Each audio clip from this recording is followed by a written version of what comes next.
In cloud computing, scalability is a key value proposition. Cloud computing users can exploit this feature to meet requirements of growing application. That means suppose you have an application on cloud computing platform and you are seeking the support of a service provider. These resources which the provider is giving, they are scalable. What it means is, suppose your application is accessed by 100 people, then also it will meet the requirements. If all of a sudden, if there is a spike and about 1 million people start using that, then also it can meet. So in order to achieve this scalability, cloud computing uses a technique called load balancing. Load balancing is a process of distributing workloads across multiple servers to meet application workloads. We all know that cloud computing is also based in data centers and there will be millions of servers waiting for you to get work.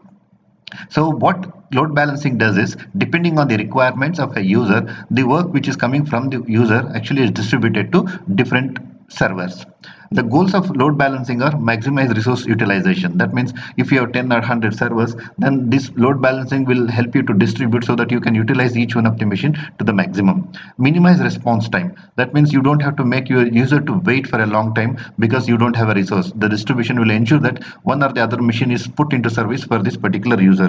Maximizing throughput. That means getting the best benefit or best output from your existing resources.